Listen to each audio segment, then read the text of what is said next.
Hello everyone, this is Paridhi.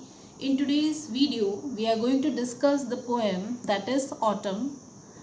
Autumn जो है ये 9th स्टैंडर्ड SSC बोर्ड में है, टेक्स्ट बुक में प्रेजेंट है वाली पोम. ये जो पोम है basically it is written by Kalidas in Sanskrit. इसका जो रियल फॉर्म है, जो रियल पोम है वो संस्कृत में कालिदास जो महाकवि है उनके थ्रू लिखी गई है. और अभी हम जो देख रहे हैं वो इंग्लिश ट्रांसलेटेड वर्जन है. सो हम स्टार्ट करते हैं. सबसे पहले मैं आपको बताऊं कि इसका जो टाइटल है ऑटम, इसका मतलब क्या है. I am sure you must be knowing कि ऑटम जो एक सीज़न का नेम है जो बारिश के बाद आता है, और इसको आप शरद ऋतु भी कह सकते हैं. सो इसमें क्या होता है, जैसे मॉनसून या रेन का सीज़न ख़त्म होने को होता है और उसके बाद जो पेड़ों से पत्ते झड़ते हैं, गिरने स्टार्ट होते हैं, और वो जो सुंदर सा सीन होता है that is compared here. Completely जो ब्यूटीफुल सीन होता है वो यहाँ पर कंपेयर किया गया है. और ऑटम का सीज़न है एक गर्ल से कंपेयर किया है कि गर्ल जो यंग गर्ल है वो कितनी सुंदर है, और उसी तरह से जो ऑटम सीज़न है that is also very beautiful. Even आपने खुद ने इस चीज़ को एक्सपीरियंस किया होगा, आपने भी ये चीज़ कि जब बारिश कम पड़ती है, हम बारिश एकदम तेज़ बारिश की नहीं कह रही हूँ, मैं बात कर रही हूँ कि बारिश जब कम होने आ जाती है, एंड पर होती है, तब जो ब्यूटीफुल सीन हमें दिखता है कि एकदम स्काई भी ब्यूटीफुल कलर में है, डिफरेंट कलर्स होते हैं, एकदम सीन जो होता है वो एटमॉस्फेयर जो होता है वो बहुत ही प्लेजेंट होता है. तो सबसे पहले हम जो पोएट हैं उनके बारे में देखते हैं. Kalidas was a classical Sanskrit writer, widely regarded as the greatest poet and dramatist in the Sanskrit language of India. Kalidas जिन्होंने ये पोम लिखी है वो एक क्लासिकल संस्कृत राइटर हैं और वो बहुत ही महान कवि कहलाए गए हैं और ग्रेट ड्रामेटिस्ट. उन्हें बहुत सारे ड्रामास भी लिखे हैं संस्कृत लैंग्वेज में इंडिया में. His plays and poetry are primarily based on the Vedas, the Ramayana, the Mahabharata and the Puran. तो उनकी जो प्ले और पोइट्री है वो ज़्यादातर वेद, रामायण, महाभारत और पुराणों पर बेस्ड है. His surviving works consist of 3 plays. उनके जो सबसे ज़्यादा वर्क है उसमें 3 प्ले इम्पॉर्टेंट प्लेज उन्हें लिखे हैं. 2 एपिक, 2 बहुत लॉन्ग पोम्स उन्हें लिखी हैं, 2 छोटी पोम भी लिखी है. Much about his life is unknown. उनके बारे में ज़्यादा इन्फॉर्मेशन तो नहीं है. जो भी है उनकी पोइट्री और प्लेस से कलेक्ट की गई हैं. His works can not be dated with precision. उनके वर्क को एक प्रॉपर डेटेड नहीं है, प्रॉपर डेट नहीं दी गई है कि इस ईयर में या इस टाइम पर उन्होंने लिखा था, बट ऐसा कहा जाता है कि वो 4th और 5th सेंचुरी में लिखे थे उन्होंने. So let us start the poem. The autumn comes a maiden fair in slenderness and grace, with nodding rice stems in her hair and lilies in her face. तो just imagine करो एक girl है, young girl और unmarried girl है, वो अपनी youth में है, वो कितनी खूबसूरत लगती है और वो कैसी है, फेयर है, वो गोरी, उसका कलर फेयर है. और जैसे ऑटम आता है तो ऐसा लगता है एक मेडन फेयर सामने, एक मेडन खड़ी है सामने, एक लेडी, यंग लेडी खड़ी है सामने, गर्ल खड़ी है और वो स्लिम है. स्लेंडरनेस मीन्स वो दुबली पतली है, एंड ग्रेस, और उसको देख कर ऐसा लगता है जैसे कोई भी उसको देखेगा तो एकदम खुश हो जाएगा, हैप्पी हो जाएगा. उसका फेस ग्रेसफुल है. With nodding rice stems in her hair. उसके जो हेयर हैं जब वो हवा के कारण उड़ते हैं तो ऐसा लगता है कि जैसे राइस स्टेम्स होते हैं ना, आपने कभी देखा होगा, इवन मूवीज़ में भी कई बार आपने देखा होगा, जैसे एक वाइट कलर के रहते हैं वो, और जब भी हवा चलती है तो वो क्या करते हैं, वो उड़ने लगते हैं. छोटे छोटे राइस स्टेम्स होते हैं, पैडी स्टेम्स आप कह सकते हैं. तो जब हवा चलती है तब क्या होता है, वो वाइट कलर के छोटे रहते हैं, वो ज़्यादा हाइटेड नहीं रहते वो, और जब भी जैसे फ्लावर्स मूव नहीं करते हवा में, वैसे ही वो भी हवा में मूव करते हैं, नॉड करते हैं. नॉड मीन्स हिलना, मूव करना. तो जैसे उसके बाल उड़ रहे हैं ऐसा लग रहा है जैसे राइस स्टेम्स उड़ रहे हैं. And lilies in her face. और जो फ्लावर्स को देखते हैं तो फ्लावर्स ऐसा लगता है जैसे फ्लावर खिलता है ना तो कितना सुंदर लगता है। लिली जो फ्लावर है वो जब खिला हुआ होता है तब कितना ब्यूटीफुल लगता है, तो उसका फेस भी इसी तरह से खिला हुआ है। In flowers of grasses she is clad. ऐसा लग रहा है कि जो ग्रासेस हैं उनके फ्लावर्स मीन्स हर जगह ग्रासेस हैं, हर जगह फ्लावर्स बिखरे हुए हैं, हर जगह लीव्स बिखरी हुई हैं और उन सब चीज़ों से, उन सब ग्रासेस या फ्लावर से वो कवर्ड है। Clad means covered. And as she moves along, और जैसे ही वो चलती है, birds greet her with their cooing glad like a bracelets tinkling sound. और जैसे ही वो आगे बढ़ती है, मूव करती है, तब ऐसा लगता है जैसे बर्ड्स क्या कर रही हैं, वो ग्रीट कर रही है उसको हेलो कह रही हैं। किस तरह से?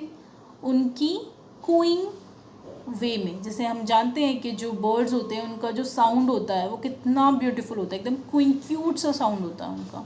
तो the same thing is like bird जिस तरह से आवाज़ कर रही हैं, क्योंकि अब वो सीज़न ही ऐसा होता है कि बर्ड्स भी हैप्पी होती हैं, तो वो भी क्या करती हैं, अपनी मस्ती में आवाज़ें निकालती हैं, लाइक क्विंग करती हैं। कभी आपको डिफरेंट बर्ड की आवाज़ आएगी, कभी डिफरेंट बर्ड की आवाज़ आएगी।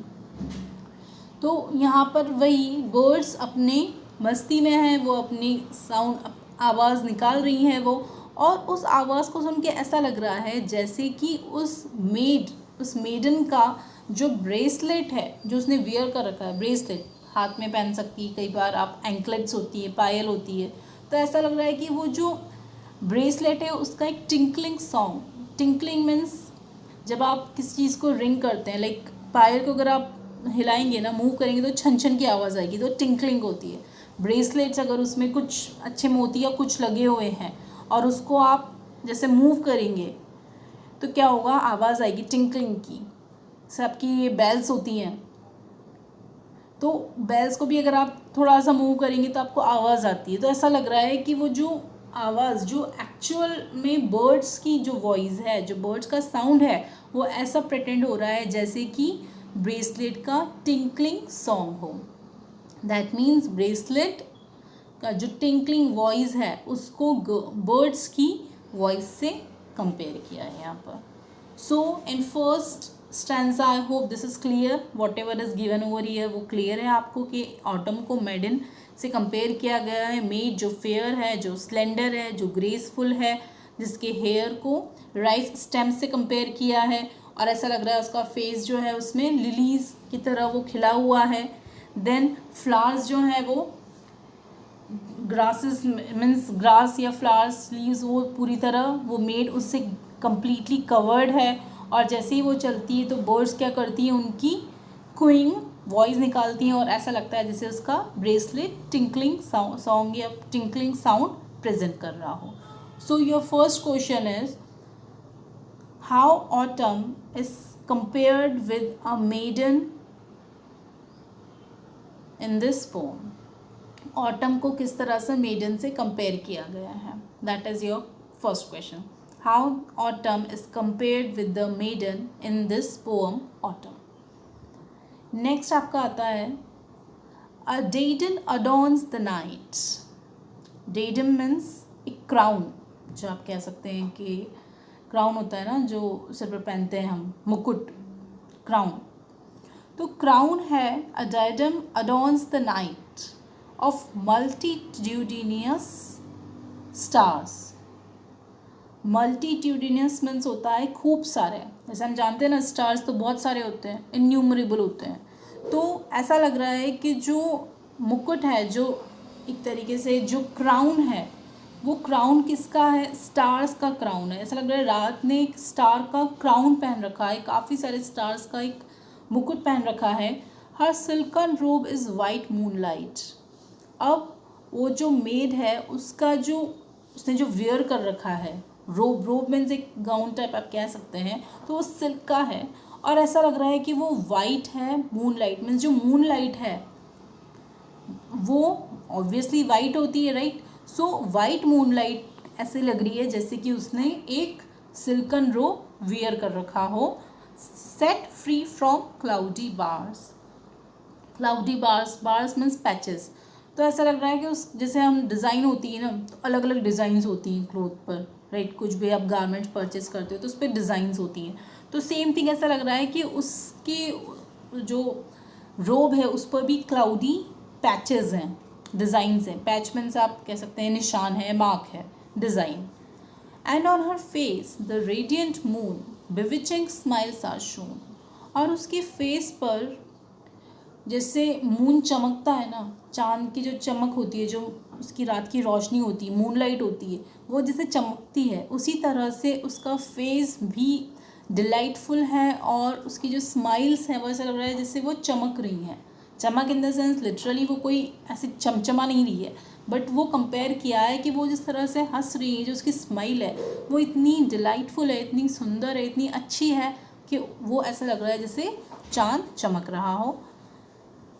She seems a slender maid who soon will be a woman grown.